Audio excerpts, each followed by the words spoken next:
Siamo arrivati a Cracovia e stiamo andando a prendere il treno perché credo che sia la soluzione migliore per andare in centro. Ora vediamo quanto costa il treno e soprattutto anche quanto ci mette per arrivare a Cracovia centro, no? Biglietti comprati, abbiamo pagato quanto? 34 zloty. Abbiamo pagato 4 euro a testa di biglietto per andare in centro a Cracovia.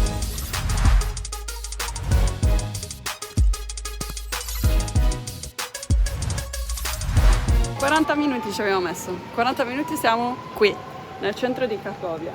Ora noi dovremmo camminare quei 10-13 minuti e arriviamo nell'hotel. Eccolo. Hello!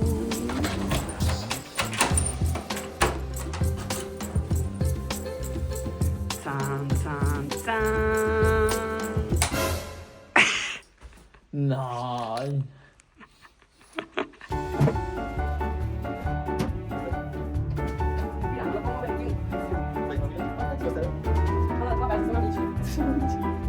C'è il computer. Ci stiamo dirigendo in un ristorante tipo medievale. Eccolo qua.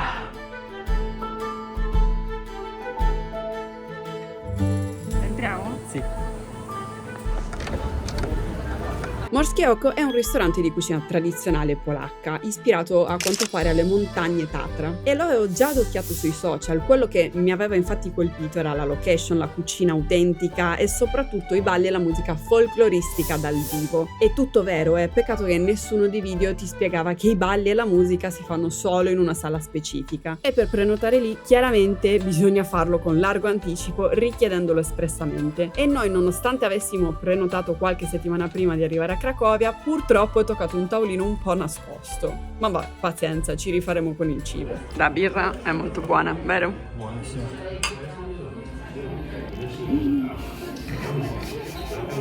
È arrivata la nostra cena.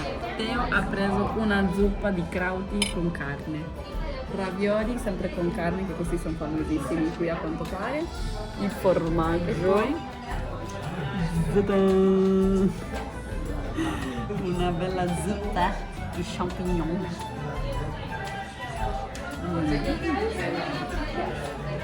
Abbiamo pagato 56 euro in due, abbiamo preso un bel po' di cose e in più abbiamo lasciato più o meno sugli 8-10 euro di mancia. Ho provato, però mi sarebbe piaciuto andare giù a vedere quelli che ballavano e facevano tutta l'atmosfera, tipo il video TikTok, ma vabbè, ora è arrivato il momento di andare a nanna. Ciao! Buongiorno da Cracovia, oggi sta... Oh, non si apre? Nevicando! Ci stiamo dirigendo, non vedo niente, mi sta entrando la neve negli occhi. Stiamo andando nel centro storico, ma la prima cosa che dovremo fare sarà comprare dei guanti a Teo, perché se li ha dimenticati.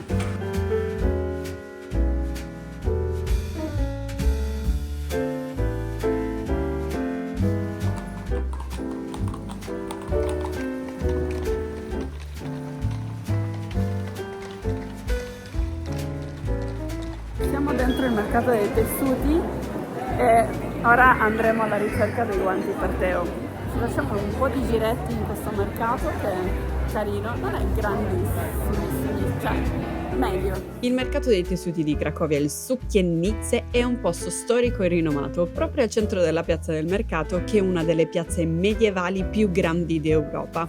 Fai vedere i tuoi guanti?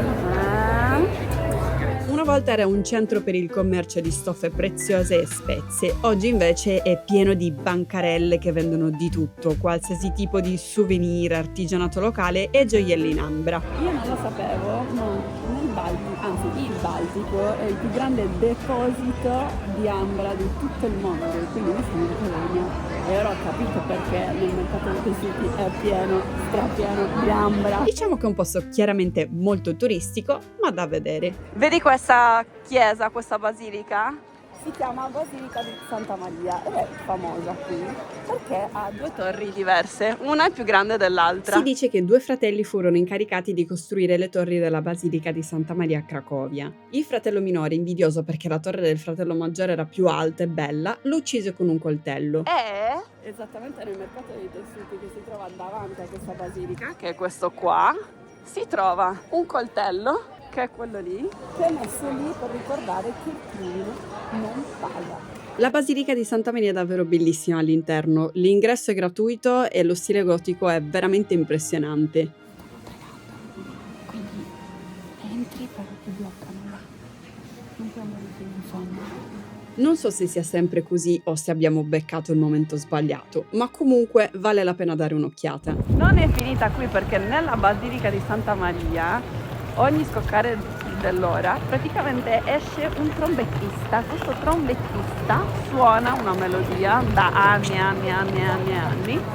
e a quanto pare si interrompe dal nulla per ricordare un altro trombettista che era stato ammazzato con una freccia al collo.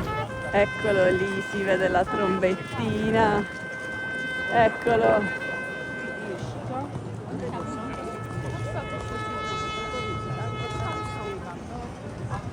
Ecco. Ciao! Carino. Ok, e questi sono tutti i mercatini di Natale, dove ce ne sono un bel po' fino a lì, dove puoi mangiare, comprare un sacco di roba. Mi sa che è arrivato anche il momento di mangiare e c'è anche il coro qua.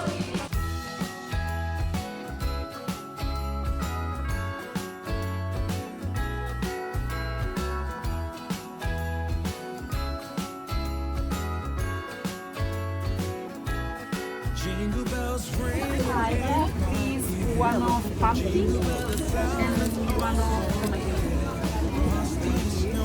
Thank you so much.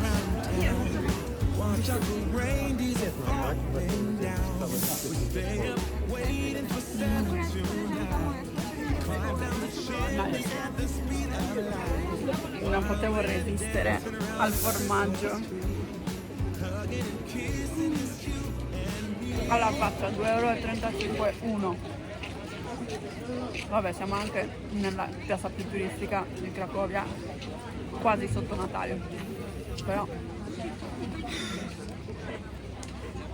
non mi viene di masticare, buono, fidati. Ci sono 0 gradi qui a Cracovia, ma percepiti -7. Nonostante io abbia 2 guanti, no. Ho le mani congelate. Motivo per il quale abbiamo deciso di andare da Decathlon a Cracovia, perché Teo mi aveva consigliato di comprare questi hand pads, che sono praticamente dei cuscinetti che si riscaldano e promettono di mantenerti le mani calde. Funzioneranno. Certo. Siccome ormai sono già le 7:30, abbiamo deciso che ritorniamo nel centro, nella piazza del centro, andremo a cenare perché ci tocca dormire presto oggi, perché domani andiamo ad Auschwitz e abbiamo la sveglia molto presto. Ho 2 richieste. Voglio mangiare quella baguette strana, lunga che abbiamo visto. Sì. E poi ho visto una cosa in giro. Che cosa? Quello che danno a Budapest e a Praga, che ogni volta cambia nome. Il trullulu, il crucustrullu, qui lo chiamano in un altro modo, ma lo voglio. Eccoci qui, io voglio provare il zapiekani. Pronti? Vai. Aveva tanto. Siccome Silvia ha bisogno di mangiare tutto quello che vede e che trova e bere anche, Teo mi ha portato pure i ravioli. No, ma va così, già e ta. Facciamo un altro ta e l'ultimo ta. Acido. È la fragola, no? No, è buono. Con la panna acida è buono. Ma veramente? Giuro. Dopo aver mangiato come dei maiali, diciamolo. Ma sì, dai. Ora è arrivato il momento di tornare in hotel. Ma prima...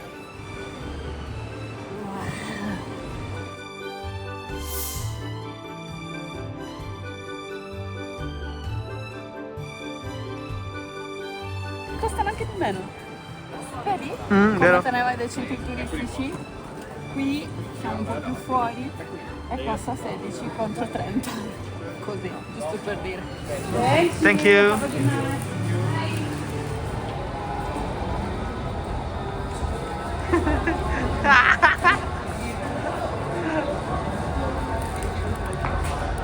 È arrivato il momento di smetterla di mangiare, andare a dormire, proprio felice. Buongiorno, siamo pronti per andare ad Auschwitz e questi saranno i miei cuscinetti caldi da mettere nei guanti. Ecco uno, ecco due. Salta. Siamo sul pullman ed eccoci arrivati ad Auschwitz. Ci abbiamo messo 1 ora e mezza per arrivare. Comunque non preoccuparti perché prima di entrare ad Auschwitz ti lasciano 30 minuti liberi per andare in bar, per mangiare o bere qualcosina esattamente lì. Dopodiché si entra ad Auschwitz, si fa un tour guidato con la guida che abbiamo scelto di un'ora, un'altra mini pausa e poi si va a Birkenau, che è a 5 minuti da qui, dove si farà un'altra ora di tour e poi una brevissima pausa e si ritorna in hotel. Entrando ad Auschwitz passiamo attraverso un tunnel dove vengono nominati i nomi delle vittime.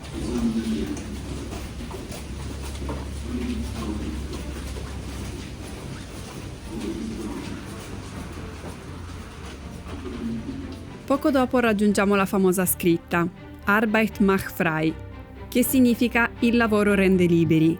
La guida ci ha spiegato che questa frase era un inganno crudele utilizzato per dare false speranze a chi veniva deportato qui e che spesso nei film si associa questa scritta all'entrata di Birkenau, ma in realtà si trova qui, ad Auschwitz. Camminando attraverso il campo, la guida ci ha raccontato che Auschwitz è stato costruito inizialmente come campo di concentramento per prigionieri politici polacchi, ma divenne poi uno dei principali luoghi dello sterminio ebraico. Oltre agli ebrei, qui venivano portati prigionieri di guerra sovietici, rom, omosessuali e altri considerati indesiderabili dal regime nazista. Abbiamo visitato i blocchi, ognuno dei quali racconta una parte della storia. In altri blocchi poi abbiamo visto oggetti personali confiscati come valigie, occhiali e tantissime scarpe. Questi oggetti venivano sottratti ai deportati e molti di loro erano destinati ai soldati tedeschi. Mamma mia, fa impressione, fa veramente impressione tutto. Ci siamo fermati davanti alle celle punitive, utilizzate per punire o uccidere i prigionieri. Una era usata per l'isolamento, un'altra per la fame, mentre in alcune si veniva lasciati morire di asfissia. Poi ci siamo trovati di fronte al muro delle esecuzioni, un luogo agghiacciante dove i prigionieri venivano fucilati.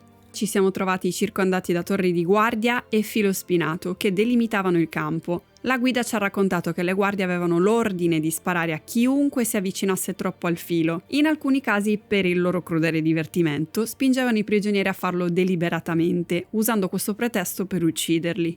Abbiamo visto anche una delle camere a gas utilizzate ad Auschwitz. Sul soffitto c'è ancora il buco attraverso il quale veniva versato lo Zyklon B, un pesticida a base di cianuro. Questo gas, utilizzato anche a Birkenau, provocava atroci sofferenze per circa 20 minuti prima della morte, mentre in altri campi venivano impiegati metodi che causavano una morte un po' più rapida. La prima parte l'abbiamo fatta di Auschwitz. Sì. Un po' bello tosto, eh? Che atrocità che hanno fatto. Comunque, ora finita la prima parte, si va per pausa e poi si va a Birkenau. Nel frattempo ci hanno dato la nostra box lunch. Dentro la box lunch c'è il panino, puoi scegliere fra te. Poi c'è mandarino, un cioccolato, un wafer e un croissant e l'acqua. Dopo Auschwitz ci siamo spostati a Birkenau, il campo di sterminio. Solitamente l'ingresso avviene dall'iconica entrata principale con i binari, ma a causa degli allestimenti per l'anniversario della giornata della memoria del 27 gennaio siamo entrati da un'altra parte. Ha alzato il vento esageratamente. Io non ho freddo però, queste cose sono una genialata. Grazie, Mattia. La guida ci ha portato verso le baracche, dove i prigionieri vivevano in condizioni disumane, dormivano su letti a castello di legno, spesso senza coperte e ammassati.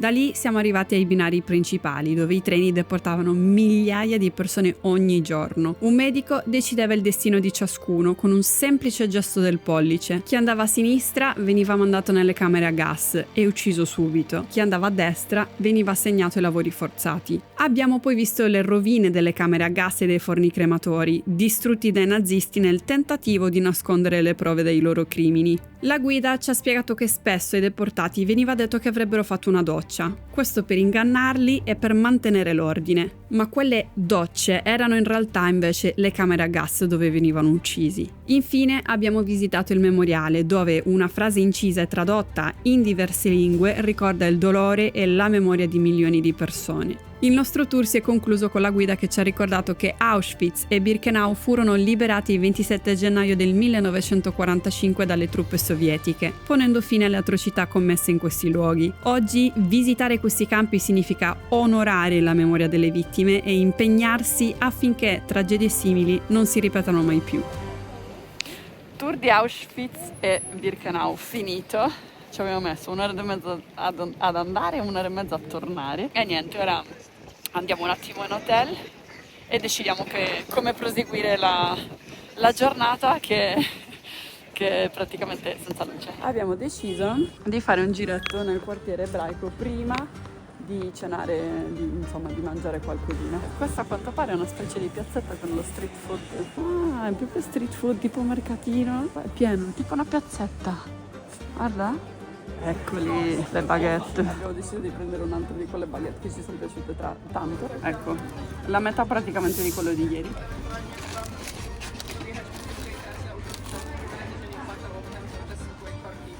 Ora sto meglio. Continuiamo il nostro tour notturno del ghetto ebraico.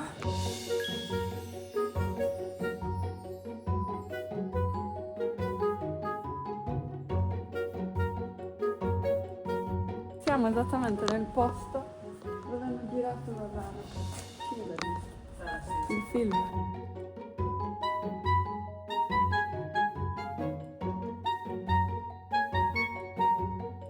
In realtà stiamo camminando abbastanza in questo quartiere e mi sta piacendo.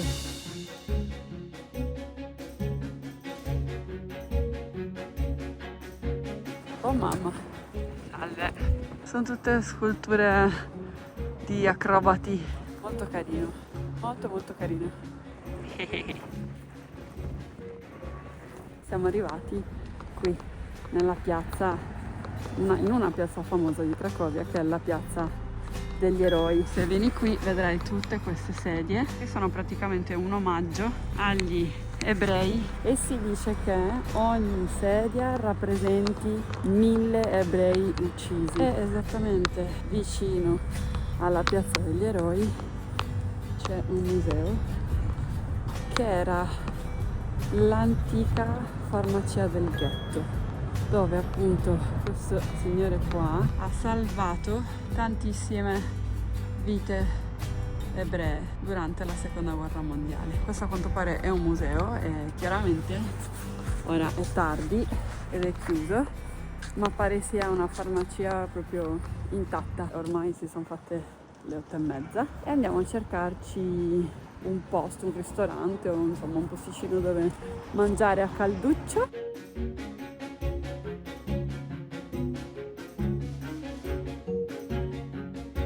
Abbiamo trovato il ristorante tipico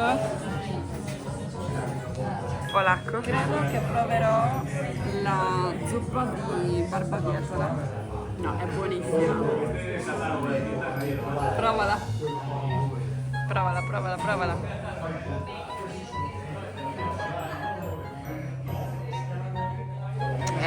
Allora abbiamo preso un antipasto, vabbè, diviso in due. Io la zuppa di barbabietola, Teo ha preso una bistecca tipo di maiale, un dolce, un tortino al cioccolato diviso in due birre. Abbiamo speso 150 zloty, che sarebbero 35 euro in totale. Molto buono, vero? Sì. Ora però è arrivato il momento di andare a nanna. Non faccio più, sono stanca morta. Quindi ci vediamo domani. Ciao!